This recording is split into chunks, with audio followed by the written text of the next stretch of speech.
What if you've been living your entire life slightly out of focus? Not broken, not lost, just dimmed. A little less vibrant than you once were, a little less awake. You get up, do your job, answer the messages, pay the bills. You're functioning. You're even successful by most people's standards. But something deep inside feels quietly missing, like a radio that's on, but slightly off station. The music's there, but the clarity is gone. And here's the part that stings. You didn't even notice when it happened. That's the thing about drifting. It doesn't announce itself. There's no warning, no siren, no breakdown, just a gradual erosion of presence, of passion, of self. Until one day, you look around and wonder, how did I get here? You're not in crisis. You're just numb. And perhaps numbness is the most dangerous state of all, because at least pain reminds you that you're alive. Welcome to Success Lesson. This isn't just a video. It's a wake-up call. A mirror held up not to your appearance, but to your essence. A reminder that life doesn't slip away all at once. It fades slowly, moment by moment, routine by routine, until you stop feeling it at all. We're not talking about depression. We're not talking about trauma. We're talking about something more subtle, more socially acceptable, and therefore more lethal. Existing without experiencing. You are, in every visible way, okay. But beneath the surface, your soul is whispering, this isn't it. And the most terrifying part? You're not alone. Millions are living like this, sleepwalking through days filled with checklists, chasing goals that once lit them up but now feel more like obligations. They smile in photos, show up to meetings, send emojis that look like joy. But behind closed doors, they're tired in a way sleep can't fix, hungry in a way food can't satisfy, lost in a way GPS can't guide. It's not that they've given up, it's that they've slowly stopped tuning in. You used to feel things deeply. You used to wake up with questions, not alarms. You used to notice the light on the wall, the sound of leaves rustling, the way your heartbeat changed when you imagined something beautiful. Now, you scroll. You scroll and scroll and scroll, hoping something, anything will stir you. But nothing hits like it used to. Everything feels muted. You're not broken. You're buried. Buried under routines that made sense once, but no longer fit. Buried under roles you never questioned. Buried under other people's expectations, systems, and schedules. And it's not your fault. You did what you had to do to survive. You did what seemed right. You built a life. But in the process, you might have misplaced the life within that life. And that's what this is about. This moment, this breath, this video. It's not about fixing anything. It's about remembering. Reclaiming. Returning to the part of you that still remembers how it feels to be fully present, wildly curious, deeply alive. But first, if this is already making something stir inside you, something long asleep or long ignored, I invite you to pause for just 5 seconds and subscribe to this channel. One click, one gesture, it means the world to us, and it fuels everything we do to keep creating honest, soul-driven content like this. We're not here for algorithms. We're here for you. Now, back to what matters. When did you last feel alive? Not productive, not efficient, not organized, alive. When did you last lose track of time because you were so moved, so in love, so lit up by an idea, a place, a person, a thought? When did you last hear your own heartbeat and think, I want more of this? Most people don't ask themselves that question because they're afraid of the answer. Because the truth is, it's been too long. And admitting that would require change. And change feels scary. But what if the cost of not changing is even scarier? What if staying numb, quiet, dim meant living a life that's technically full but spiritually bankrupt? What if the routines we're addicted to are slowly erasing the person we were meant to become? The good news is, it doesn't take a massive overhaul. It doesn't require quitting your job, selling your stuff, or moving to Bali. It just takes a decision to listen again, to feel again, to let something matter again, to stop pretending that fine is enough, because you weren't made to be fine. You were made to burn, to wonder, to ache, to soar, to cry, to risk, to laugh from your belly, to love like it's the only thing that matters, to create, to fail, to rise again. That's the life inside you. That's what you've forgotten, and now you're being invited, gently, fiercely, to return to it. So here's my challenge to you. Not tomorrow, not next week, right now. Sit still, close your eyes, take one deep breath, and ask yourself with radical honesty, am I fully here? Don't think, don't perform, Don't answer the way you think you should. Just listen. If even a small voice within you says no, then this video, this space is for you. You don't have to explain. You just have to come home. This is only the beginning. But before we move into the next part of this journey together, let's reflect with something simple but powerful. If you had to choose right now between two ways to live your next 24 hours, which would it be? A day of peace, predictability, and comfort. No surprises, no risks, no disruptions. B, a day of uncertainty, maybe even fear, but with one vivid moment that reminds you you're truly alive. Comment A or B below. No overthinking, just your truth. And who knows, your answer might be the first brushstroke in the masterpiece of your new life. There's something incredibly seductive about the familiar, the routines, the places, the predictable reactions. They wrap around your life like a soft blanket, a comfort that doesn't demand anything from you, a rhythm you no longer have to think about. And over time, you begin to mistake that comfort for peace. You start to believe that stillness is the same as safety, that sameness is the same as success, that not being lost must mean you're on the right path. But there's a cost. Because when everything feels familiar, when nothing surprises you anymore, when every day follows the same worn-out script, you stop feeling. Not because you don't care, but because there's nothing left to wake you up. The very things that once gave you rest now keep you asleep. The job that once excited you has become routine. The relationship that once lit up your world has become a quiet coexistence. The habits that once helped you survive are now the ones keeping you stuck. This is the danger of the comfort zone. It doesn't hurt you loud enough for you to notice. It doesn't scream. It lulls. It whispers things like, "This is good enough. You should be grateful. Why want more?" And those whispers start to sound like wisdom. You convince yourself that ambition is overrated, that risk is foolish, that dreaming is for people who haven't grown up yet. You start to shrink, not in your appearance, but in your willingness to expand. What's even more dangerous is that people around you will celebrate it. They'll call you stable, mature, grounded, responsible. They'll applaud your ability to stay the course. They won't see that what you've really done is stopped walking altogether. That what they call security is, for you, stagnation. The comfort zone is not a place. It's a state of being. It's a way of life where nothing truly moves, not outside, not inside. And while the world keeps spinning, you stay exactly where you are. Safe, sheltered, slowly fading. It disguises itself well. It wears the mask of logic, practicality, even emotional intelligence. It says you're too old for this. You have too many responsibilities. Now's not the time. And so you stay. You stay in the job that doesn't challenge you because it's stable. You stay in the relationship that no longer nourishes you because it's familiar. You stay in the city, the lifestyle, the belief system, the version of yourself that no longer fits because change feels like risk and risk feels like loss. But here's the truth no one tells you. The comfort zone is not neutral. It takes something from you every day. It steals your aliveness one tiny piece at a time. It wears away your curiosity, your creativity, your courage, and you don't notice it until one day someone asks you what you're passionate about, and you don't have an answer. Until one day you look in the mirror and feel like a stranger.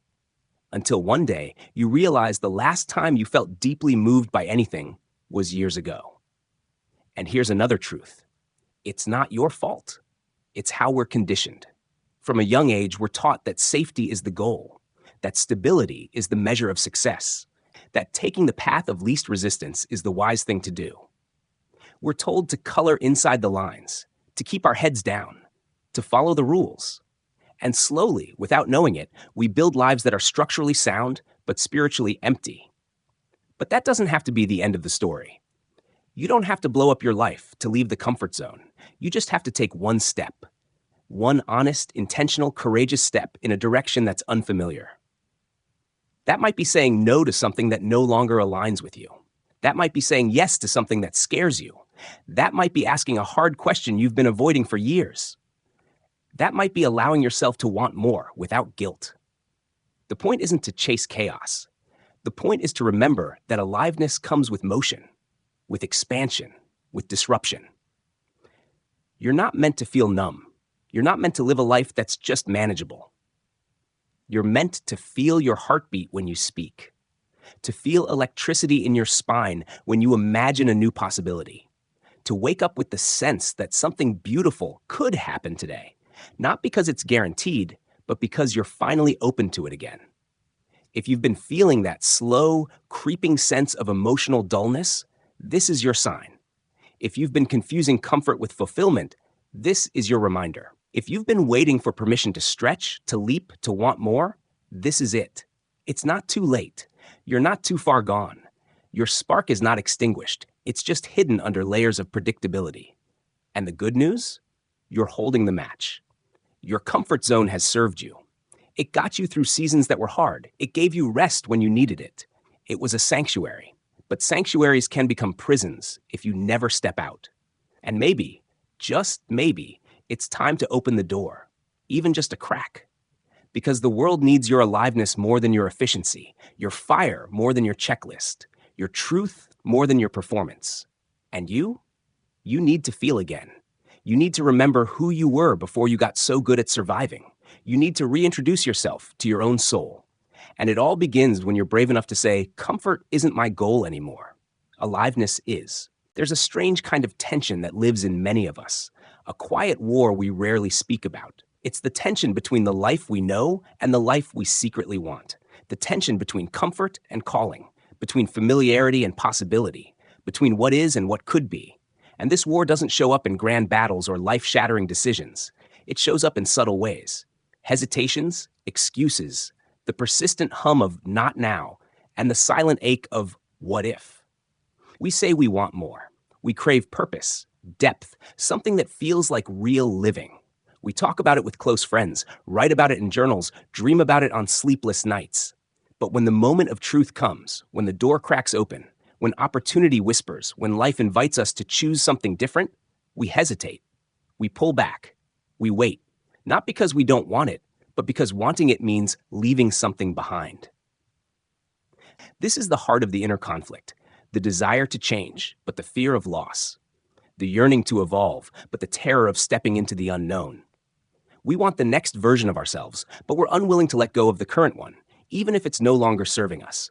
So we stay. We stay in relationships that no longer inspire us. We stay in jobs that drain us. We stay in habits that numb us. Not because they're fulfilling, but because they're familiar. And familiarity gives us a strange illusion of control. At least I know how this story goes, we tell ourselves. At least I know how to survive this. But here's the cost. That false sense of safety slowly becomes a cage. And you start to notice the signs, not dramatic, but steady. You begin to delay the things that once excited you. You avoid conversations that might shift your perspective. You convince yourself that staying the same is being wise, mature, responsible. But deep down, there's another voice, faint but constant. It asks, is this really it? The human mind is a master of rationalization. We wrap our fears in logical clothing. We call it being realistic. We say things like, now's not the right time, or I'm not ready, or I have too much going on. And those reasons sound solid until you realize they've become patterns. You've been not ready for years. You've been waiting for the right time, long enough to know that the perfect moment never really comes. And maybe, just maybe, none of those reasons are the real reason. Maybe it's fear. Fear of failing. Fear of being seen starting over. Fear of looking foolish. Fear of losing what little security you've built. Fear that if you try and still feel empty, then you'll have nothing left to believe in. But the irony is that in avoiding all these risks, we end up living the very life we were trying to avoid, a life that feels small, flat, and uninspired. There's a dangerous comfort in dissatisfaction. It's known, it's navigable, it doesn't demand much. But the truth is, it takes everything. It takes your creativity, your enthusiasm, your willingness to be moved, and the longer you stay, the harder it becomes to remember what aliveness feels like. This is the paradox. We crave change but resist it. We complain about being stuck, but fear what freedom might cost. We want transformation, but without discomfort. And that's not how it works. You can't cross a threshold and stay in the same room. You can't become someone new while clinging to everything old. Growth has a cost, but stagnation does too. The question isn't, will I have to give something up? It's, which price am I more willing to pay? The discomfort of growth or the regret of never trying? The truth is, you don't need to leap off a cliff. You don't need to blow up your life. You don't need to become fearless. You just need to move while still feeling afraid. That's what courage really is. Not the absence of fear, but the decision to keep going despite it. One step, one honest action, one uncomfortable conversation, one decision to say yes to something uncertain or no to something that's just okay. That's all it takes to begin loosening the grip of fear. But first, you have to be willing to name it. You have to be honest enough to say, I'm scared, and strong enough to say, but I'm not letting fear make my choices anymore. Because when fear is in charge, life shrinks. Your world gets smaller. You stop dreaming. You stop reaching. You stop trusting your own voice. And eventually you stop asking the most important questions. What do I want? Who am I becoming? What matters most to me now? Change begins the moment you stop running from those questions and start answering them. Imperfectly, awkwardly, honestly. Maybe you've been quiet for too long. Maybe you've been waiting for someone to give you permission to feel deeply again, to want more again, to come alive again. If so, take this moment as that permission. Not from me, but from yourself. You don't need to feel ready. You just need to feel willing. Because staying stuck is also a decision. And no one else can unmake it but you. So start small. Whisper your truth in a space that feels safe. Write the first page of that thing you've been afraid to start.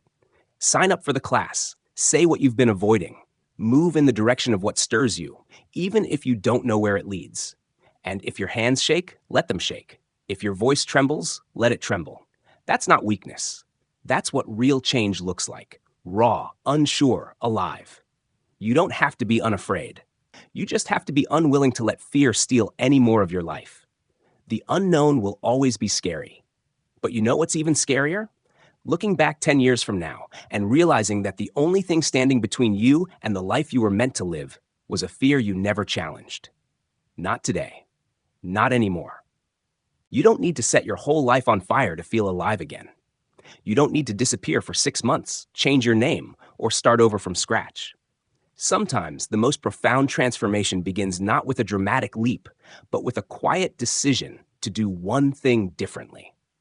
A shift so small, so seemingly insignificant, it almost feels silly.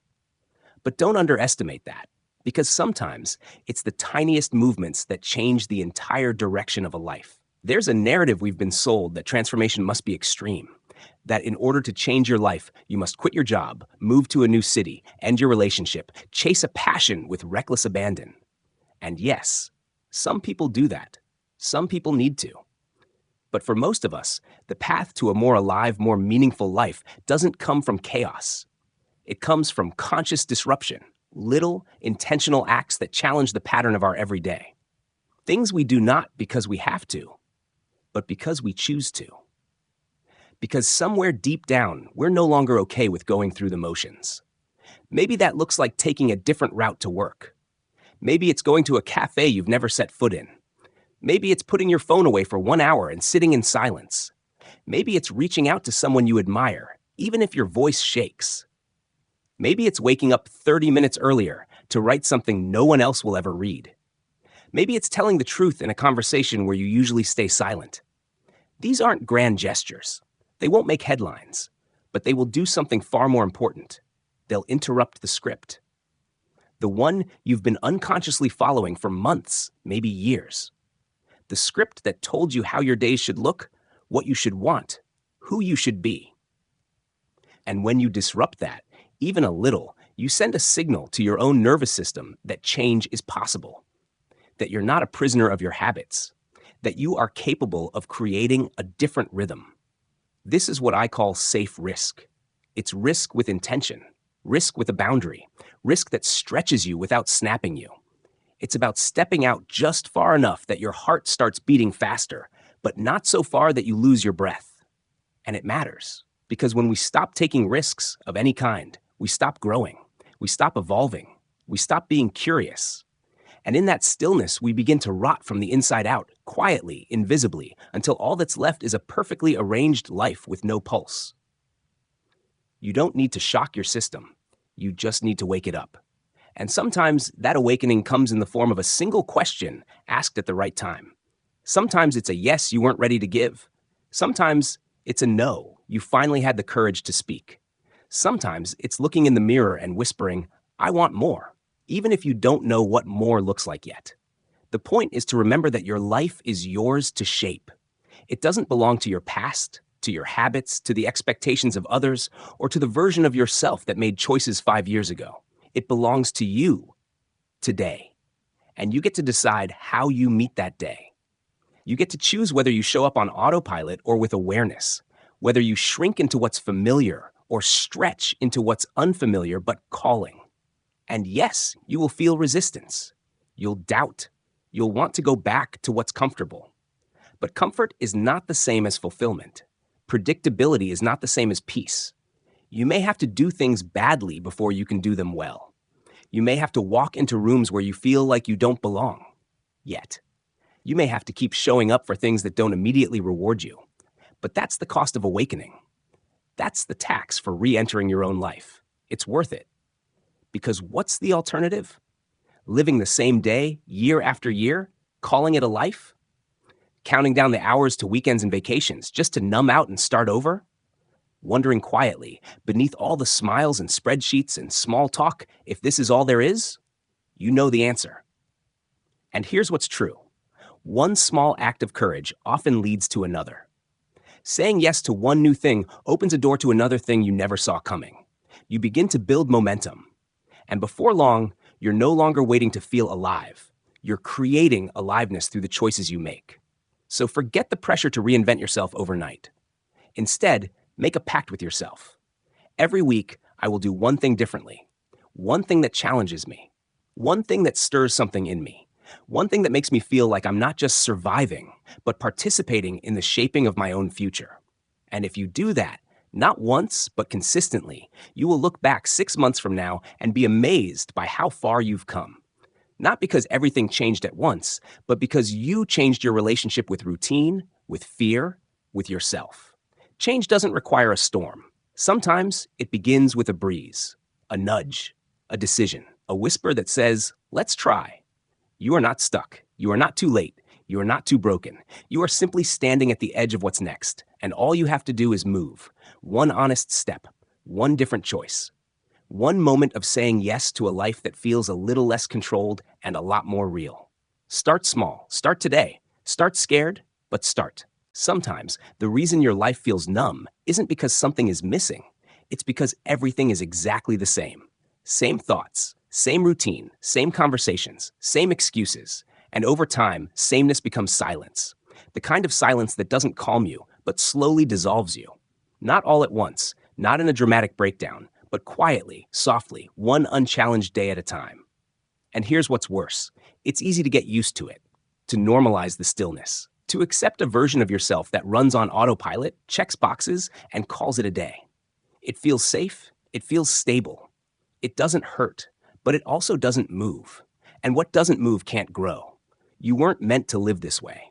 You were never built for repetition without meaning or comfort without connection. Somewhere along the way, you learned that safety was the goal, that keeping things steady, familiar, manageable was how you survived. Maybe it was. But if you're reading this now, you're not trying to survive anymore. You're trying to come alive again. And the path to aliveness, real soul-deep aliveness, rarely comes wrapped in safety. It comes wrapped in stretching. But stretching doesn't mean abandoning everything. It doesn't mean leaving your job, selling all your things, or suddenly becoming someone you don't recognize. It means disrupting your routine just enough to feel yourself again.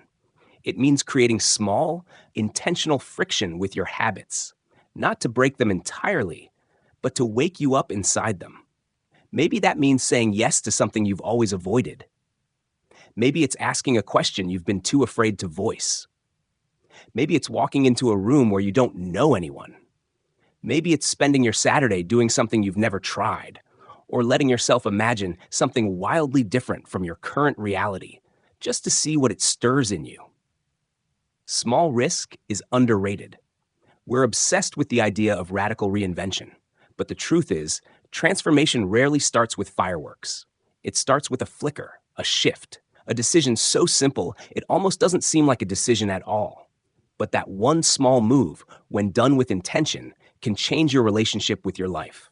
Why? Because it reminds you that you're not stuck, that the patterns you've fallen into aren't permanent, that you are at any moment capable of choosing differently, that your life is not just something that happens to you, it's something you shape moment by moment with every choice you make.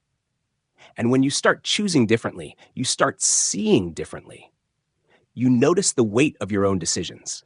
You begin to recognize what drains you and what fuels you, what you're tolerating and what you're actually craving. You stop living on reflex and you start living on purpose. This isn't about chasing adrenaline. This is about reclaiming presence. The kind of presence that lets you feel your own life again. The kind that makes you walk into your morning not just with coffee and deadlines, but with curiosity. The kind that helps you hear your own voice, beneath the noise, beneath the pressure, beneath the performance. And that voice, it doesn't need you to be fearless. It doesn't even need you to be confident. It just needs you to be willing to risk a little discomfort in exchange for a deeper truth. Willing to make small, brave choices that don't guarantee anything except that you're no longer sleepwalking through your days. You're not here to be efficient. You're not here to be perfect. You're here to feel, to create, to connect, to participate in your own becoming. That doesn't require a grand vision or a flawless plan. It requires attention. It requires permission. It requires the courage to say, I don't want to live like this anymore, and the humility to start small. So, start small. Take a different route home. Ask the deeper question. Read the book that intimidates you. Write something, even if it's terrible. Say no to the next thing that drains you. Say yes to the next thing that scares you. Not because it's the answer, but because it's movement. And movement is medicine. You may not feel a breakthrough immediately. That's okay. This isn't a movie. This is your life. And real change moves quietly at first. It builds in layers. It stacks, one choice on top of another, until one day you wake up and realize you feel different. Not because the world changed, but because you did. You showed up differently. You listened more closely. You stopped waiting to be saved and started participating. And maybe that's the only transformation that matters. Choosing not to abandon yourself in the name of ease. You don't need to become a new person. You just need to return to the parts of you that never stopped hoping. The part that still believes in magic, in mystery, in growth. The part that's tired of watching life happen from a distance. The part that knows you're capable of more than repetition. So if you've been waiting for a sign, for permission, for proof, it's this. You're allowed to move. Even if it's messy, even if it's slow, even if you don't know where it's going yet. Because the most radical thing you can do sometimes is to choose a slightly different path again and again until it leads you somewhere you didn't even know you were allowed to go. And that somewhere doesn't have to be extraordinary to matter. It just has to be true. Reflection summary. There comes a point in every person's life where the question isn't, what am I doing? But am I truly here for it? Because going through the motions is not the same as being awake. Surviving each day is not the same as living it. And staying comfortable is not the same as feeling fulfilled. The truth is, many of us aren't stuck because we lack options. We're stuck because we've stopped choosing. We've allowed repetition to replace intention. We've let fear of the unknown outweigh the discomfort of what's already not working. And over time, that fear becomes a routine in itself. It becomes the story we live rather than the one we're meant to write. But you don't need a massive change to begin again. You need a decision. A quiet, powerful decision to live with more awareness, to disrupt the autopilot, to stop asking for permission to be who you already are. The kind of transformation that lasts doesn't come from intensity. It comes from consistency. One honest choice at a time. One new step, even if it's shaky. One refusal to shrink, even when staying small feels safer. When you begin to move this way, not with certainty, but with sincerity, you'll find yourself again. Not a new version of you, but the real you, the one you've buried under fear, pressure, and expectation. And that reunion with yourself, that's the start of a life worth staying awake for. The lesson. Real growth doesn't happen in dramatic explosions. It happens in your daily choices. If you want to live differently, start choosing differently. No one else can do that for you. But the moment you choose even one small change, you've already rewritten the ending. How to apply this now. Tonight, don't scroll endlessly. Instead, sit with yourself for 5 minutes in silence and ask, what part of me have I been ignoring? Write it down. Tomorrow, act on it in some small way. Repeat. That's how change begins, inside, then outward. If you found value in this reflection, I invite you to join the Success Lesson community, where we go beyond motivation and into transformation. Subscribe now and support the channel so we can continue bringing you real, honest content that helps you live fully, not just function daily. Let's grow together.